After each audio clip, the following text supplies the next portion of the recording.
What is up, you guys? It is your boy Phoenix Brenton here, and welcome to today's video. In today's video, we are going to be talking about the Atlanta Falcons, and I feel like a lot of teams in the NFC South, and I feel like even particularly the Falcons, are one of the most slept on NFL teams heading into the 2026 season. And before we get into today's video, like and subscribe. We are on the road to get into 700 subscribers. But anyways, enough said. Let's get into the video. And I know like people are gonna be like, bro, haven't you been crapping on the Falcons this all season and stuff? True. But like they have a way better head coach than they did previously. But before we talk about head coach, roster, yada yada yada, let's talk about the free agency. And they did lose a couple of pieces like Darnell Mooney, for instance, is I feel like probably the major piece that they lost. And people are probably going to be like, Darnell Mooney, that wasn't a big loss. It kind of is because that was your third receiving target. This Drake, like literally, Drake London and Kyle Pitts weren't there. He's the number one guy. That's why I say it's a bit of a loss.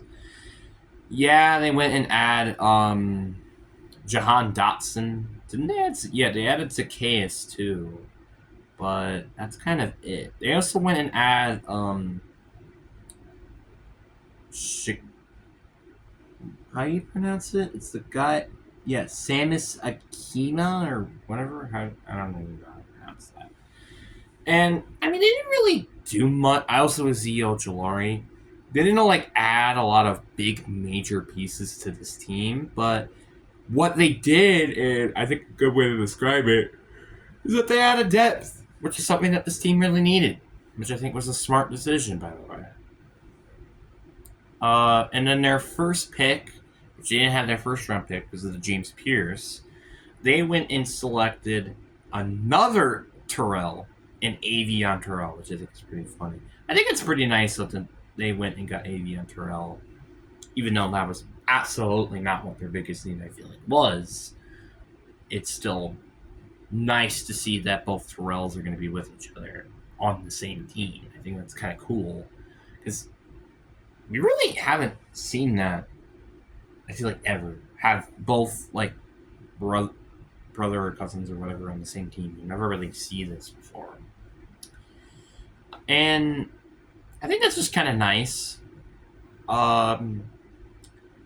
But let's talk about the concerns of this team. I mean, obviously, I think for starters is their wide receiving depth.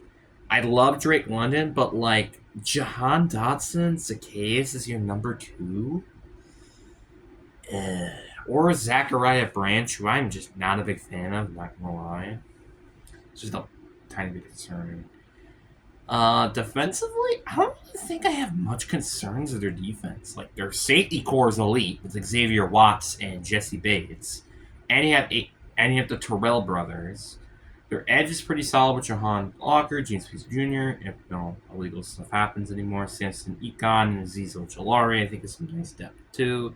They also went inside Christian Harris. They got Devine Navablo at linebackers as well. Maybe interior defensive line is a little bit of a concern, but like overall, I'm going to say this: the Falcons roster is extremely underrated. Like I feel like if you compare this roster to the Panthers, I would say the Falcons roster is actually better. Now, obviously, it does kind of depend on can their quarterback situation plan out well with Michael Penix or Tua. That's a big if on that one. But if let's say Michael Penix pans out pretty well, this team could run away with the division, like legitimately. And don't be surprised if this team could potentially win a playoff game this year. I know that sounds a little crazy, but that's if obviously that works out, which that's a kind of a bit of an if here. But I just really like the roster, in my personal opinion. Except Jawan Jennings, I don't like him.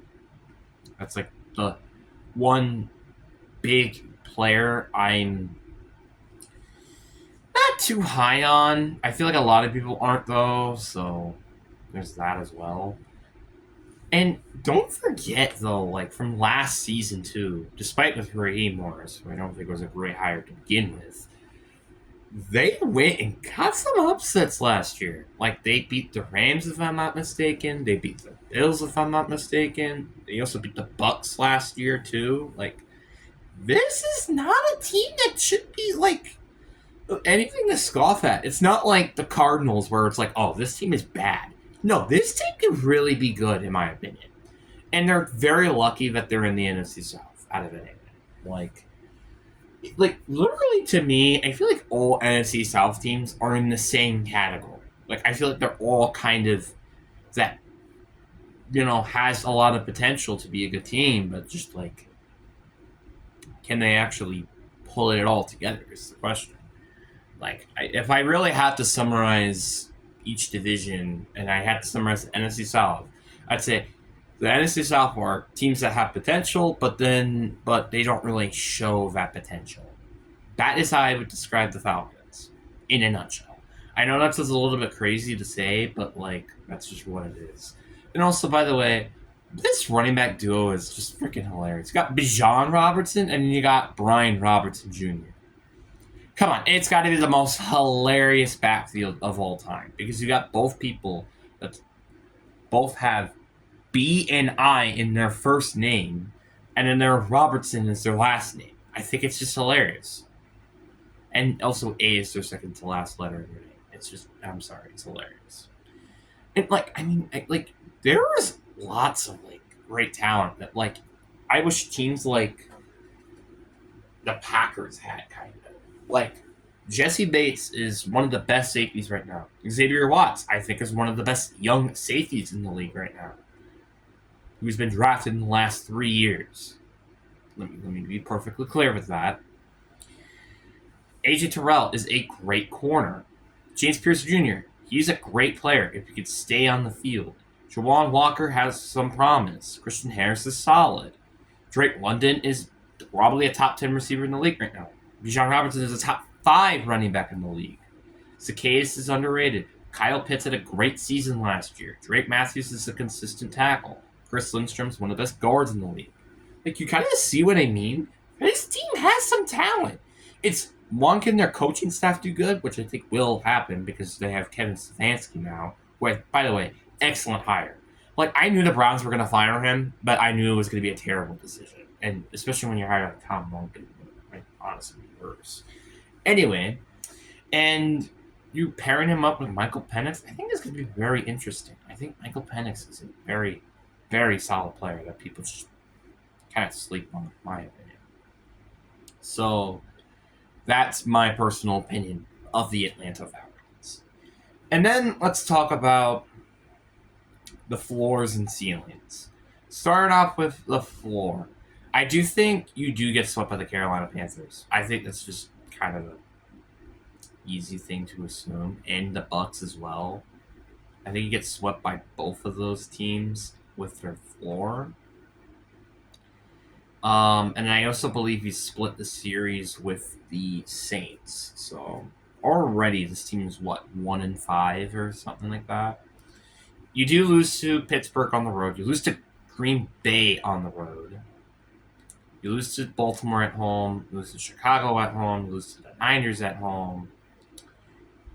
You lose to the Bengals in Spain. You lose to the Chiefs at home. Then you got a bye week, and I do think they do get a pull off a win against the Vikings on the road. In my actually no, scratch that. You get the loss there. You also get the loss of the Browns on the road and the Commanders on the road. So their floor is 1-15 or 16 or something. Their floor is 1-16. Now their ceiling. I still think you lose to Pittsburgh though on the road, but I do think you actually now split the series with the Panthers. I also think you split the series with the Falcons or with the Bucks as well. And I also think, and this might be a little bit controversial, but I think they get the win against the Packers on the road. I know it's a little crazy. I still think you lose. I think you split all the series now, I would say, at this point, in my personal opinion. I do think you still lose on the road or at home against Baltimore, Chicago, and San Fran. I do think you still lose to Cincinnati in Spain and also then the Chiefs, but you get the win on the road against the Vikings. I honestly think you could honestly beat the Lions at home. Then you beat the Browns and the Commanders on the road. Like you kind of start to stack up wins during the end of the season, which puts their record to end the season at 9-8. So yeah, they have a pretty low going floor, but they do actually have a decent ceiling. Like 9-8 is probably good enough to win this division. And honestly, I would probably say it's probably going to be majority of these teams' ceilings in the NFC South is around that 9-8 range, if not all of them, because I just don't think this division is like I said before, this division has talent. It's just can they actually put it together and actually have a good season? Like the Bucks could be a winning of the division if Baker Mayfield can go back to normal and this receiving corps could just go lights out. And also Tom Bowles can be a good defensive minded head coach. The Falcons could be good if Michael Penix puts his stuff together. New Orleans Saints could be good if their defense could play better and Tyler Shuck improves from last year. The Panthers just literally improved from last season. So, yeah, I don't think there's much of a stretch to this team. But anyways, guys, I really do hope you guys enjoyed this video, and I hope you guys have a fantastic day.